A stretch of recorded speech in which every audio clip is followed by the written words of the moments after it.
Stop peeking, man. You're gonna ruin it. Can I really kill this guy now? Please? Where the hell did you get that from? You're that. Never mind that. How are you going to kill him? He's not real. I'll find a way. Don't encourage him. Sorry, this scene might not be that bad. With every other interpretation of the Human Torch, he's always screaming, he's like, flame on! And then it comes on, and it's quite epic, despite the fact that it sounds really cheesy. It always works. Michael B. Jordan does it like this. Flame on. You put no effort in it. It doesn't work when you don't put effort in it. There's some lines in which you can't put effort in it. Yeah, and it does work. But that is not one of them. Flame on. Gale, all his son and his... Like, he has no... I don't even know what's going on with him.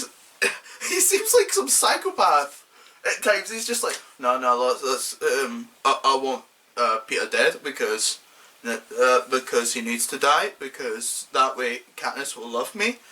And I'm like thinking to myself, what is going on at this point? Why is this becoming the main focus? And he says some really stupid stuff. He says to Katniss at one point in the film that he wants Peter to fall in love with her so that she can then move on from loving. He says this to her face as if like she's a and then the scene gets worse, because then for some reason Katniss kisses him, and then Hemsworth then turns around and he's just Gale, Liam Hemsworth and Gale, he turns around and he's just like, it's like kissing a drunk person. It doesn't count. It's like, you just said that she was... What am I watching? So, Ben walks by his verse saying something to him, he wasn't listening, and then next thing his bird's like, okay, I'm gonna go do whatever I need to do to my brother to get him to do what he's told and prove my dominance. So he jumps, he pretty much dives to the door and goes, it's clobbering time, and I'm just like, nope. And I had to sit back down because I knew, I hoped it would get better. I was just like, yeah, that's the first strike. And to make it even worse, so not only did they do the whole cliche thing in which Benjamin doesn't even say it at clobbering time, which is even more annoying, but so his brother stole his most famous line, but then his brother goes and does the dumbest thing ever. He's like, it's clobbering time, and you would expect him to maybe punch him or something like that. He grabs his ear. I mean, who says that before they grab someone's ear? It's clobbering time. You listen to me. It's clobbering time. I'm grabbing your ear, you see. This is going to get really weird really quickly. I'm going to be kick-ass again. Perfect, Aaron. You described perfectly that Dave wanted to be kick-ass. Thanks, Mr. Wadlow, but shouldn't we give the audience an explanation as to why? You been smoking something or something? Nobody wants reasons, they just want to see people get their asses kicked. But kick-ass is meant to be relatable. Look, kid, I got 2 comics to get through. You want character development? Put it in your goddamn narration. Just 2 more weeks, and you're off to Godzilla and Avengers, Aaron. 2 more weeks. And then the worst thing is, they even make a fool of the love triangle at one point. There's one line that just destroys the whole love triangle subplot. And like, you should be proud of them, because they're like, oh, they're making a fool of the love triangle. But then you realise that they spend half the film doing the love triangle storyline. So it's like, are you trying to be self-aware, or are you just making a fool of yourself? Or are you trying to get all of the people that hate this love triangle's approval by saying that it's not relevant? So you're wasting your time. They're essentially saying, yeah, we wasted your time. It blew my mind when they done that, because I was just like, oh, they made a fool of the love triangle scene. Wait, they had it for half the film.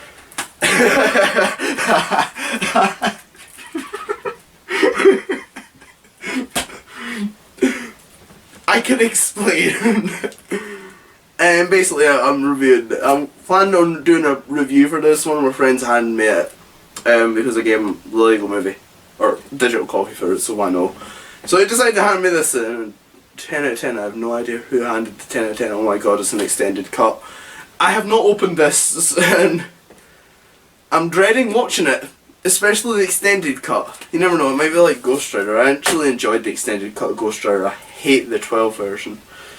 And it's the same with Hunger Games and stuff like that. Everything about this film works. It's really strange, it's uncomfortable, it's fun. Not really. So we pick up a bunch of years later after we see a bunch of little boys watching them surf. Yeah. That's only one of the many strange things that's happening in this film. We just see it literally just cuts to him surfing and little boys watching him. Not like standing on the beach. They are watching him through the bushes and then yeah, that's that scene over. Jurassic Park 3, the kid could have been dead. Fair enough, that would have been a bit dark and morbid, but didn't he have a child actor going around crazy throwing stuff around at the raptors? Well, I'm not going into a Jurassic Park 3 rant. We're talking about Jurassic World and I'm not ranting about Jurassic World. I'm very passionate about the Jurassic Park franchise. They really did not want Frank in this film. I don't know. I feel like there must have been some sort of like fan fiction or something written about him and Katniss. And they're just like, nah, we need to focus on this love triangle. There we go, back to the love triangle again. We get Sean Penn forgetting that he can't walk at some point. So I'm not joking, right? We literally get a cut to the villains, find out what the villains are doing, and then all of a sudden we cut back to Sean Penn, who's walking for a second, and then all of a sudden just it's almost as if he forgot. He's just like, oh wait, I'm meant to fall at this point, and he just sort of falls, and he was walking. I don't know. This film, the characters are trying to decide whether she's not a robot or not. It's like trying to like make you feel that she has consciousness. So obviously, like you obviously are there like, oh yeah, it's an actress that's playing. So you're actually more interested. Oh my god, it's a robot! It's like a weird way of doing it, but it's actually really awesome. I still really enjoyed Ant-Man, but I think it would have just hit the next level and possibly been one of the best Ant-Man films. And like everybody, I'm wondering what the Edgar Wright version would have looked like, and I heard stuff about how Edgar Wright wanted it to be a lot more light-hearted. Doom's introduction. Oh my god, where do I begin with that? After we finished with this, we're going into one of the big moments that I almost walked out of. I literally, at this point though, was like, in my head I was like, that is Doom. No, not like, oh my god, that is totally Doom. It is like, oh my god, that is who they've got to play Doom. So let me just set up the scene. Now, Sue Storm and that's father, I think he's called Franklin Storm or something. Anyway, he walks in to Doom's little basement, I guess. I don't know. He's like in some sort of room and it's dark. I guess because Doom's dark. I don't know. Anyway, so we cut to Doom, and Doom has this little eyepiece in for like Google Glass or something, and I swear he's playing World of Warcraft. You heard me right.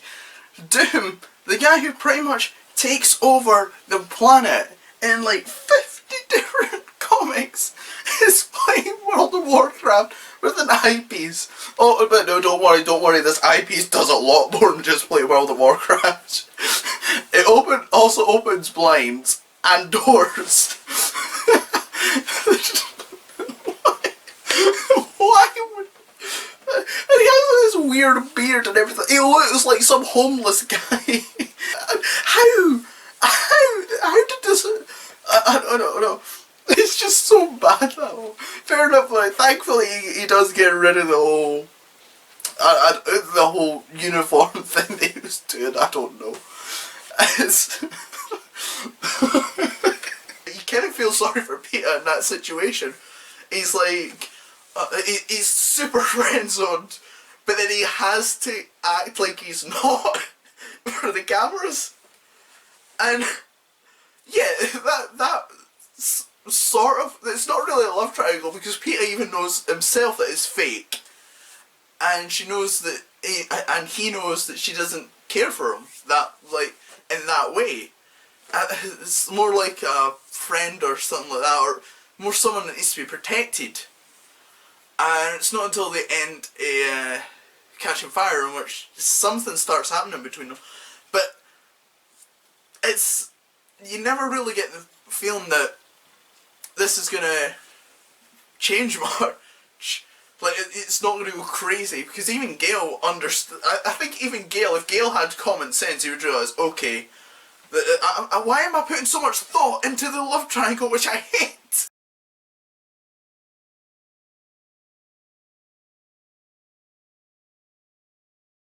So they knew the planet better than anyone else. No, that's not how they go and get their powers. Reed's a lightweight. Doom has drink, and and Reed gets super drunk and decides, let's all go into the teleporter and I don't know, we'll all maybe go and get a little flag and we'll pop it down and we'll be the first people on there, despite the fact that nobody will actually see us. What? So anyway, they do that, and it's a very emotional ending to them, the Doctor and Clara's relationship, and you're just like, nah, this isn't happening. So, Walking Dead's already tried to pull this on me. This isn't working for Doctor Who. And then she walks out, and then the crow goes through. I swear they used a different special effect, because I was just like, no, something's going on here. Clara's absorbed her. And I was in so much denial. And then you see all the gas and stuff come out of her mouth, and she drops, and you're like, well, nope, she's definitely dead. Obviously it's Doctor Who, so they can't actually focus on the body for like half an hour or something while you try and decipher if the character's actually dead or not, like you do with Walking Dead. Which is just like, if they don't die on screen, then they're not dead. If you don't see the guts coming out of them, they're not dead. Because Johnny Storm, the person who should probably be the one that's running forward into danger, not thinking about it, he's like, oh no, I'll stay up here, guys, this doesn't seem like a good idea. Whereas Mr. Fantastic, good old Reed Richards, is like, nah, I'm going down, and so's my buddy Ben, and Doom's coming with me, because we're gonna explore. Oh, did I mention that they tried to stick before this bit, they tried to stick a flag into the ground, and it caused a bit of trouble. It literally, there's a bit in which there's green liquid and stuff like that, it comes out of the rock, and they're just like, now let's go down and investigate the green stuff. So then Doom walks over, and he finds this pool of green goo, and he's like, okay, I think I should touch that. No, it doesn't take any, it barely takes, I think Reed takes readings, and then Doom's like, pretty, the claw, and he just sticks his hand right in it. These guys are meant to be scientists. Mindy? Dave? I need your help. My dad's been arrested. They think he's kick-ass. Can you talk to Marcus? I'm grounded. So? So? What you said? So that means I can't get involved. Okay, look. I wish I could help. Wait a second. What? Look, I gotta go, okay? No. I'm sorry, Dave. Mindy, wait. What? You know, Robert, if you keep saying that, you might start the whole Pulp Fiction thing again. This scene just doesn't make any sense. Why doesn't Mindy do anything? All she needed to do was go down and speak to Marcus. Just go down the stairs and hand him the phone. Marcus isn't some sort of psychopath. If Mindy goes down the stairs, he's going to whip out a chainsaw. If anything, he'll take the phone, send her back to her room, and I don't think Mindy cares that much about her phone. Anyway, no harm done, I guess.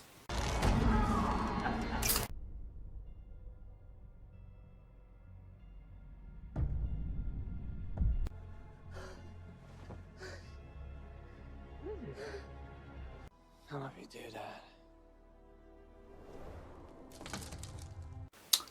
Or a lot of harm done. Doom wants to destroy the Earth for some reason, right? Okay, so if you rewind this video back, he actually says, when the soldiers come and they see him, he's all sympathetic and everything. He's like, you came back. So he clearly wanted to be saved. Okay? And I really doubt if Jim is that great an actor. This is not Birdman. This is not Tropic Thunder. This is not This Is the End.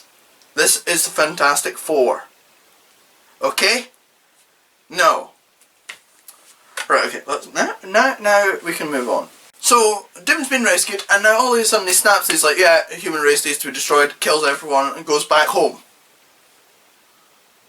He literally got rescued. He wanted to be rescued. Then he decides, now I'll kill everyone, go back home. And then he decides, you know what, actually, let's destroy the world. Boom, he just opens up this portal, and he's like, yeah, we're going to destroy the world. What? The only person I blame is myself. So, not even the motherfucker. Wow. David's more forgiving than Superman.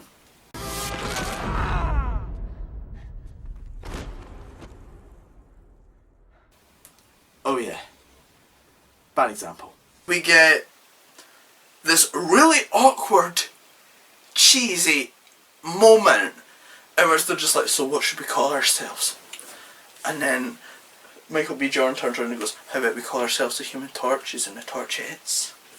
And then Sue Storm says something really stupid like, this smart person and the other guys, and then all of a sudden, Ben Graham, he turns around and he's like, Reed, this place is pretty fantastic. So, Reed turns around and he's like, oh, I've got it. I just wasted like 10 minutes on this scene.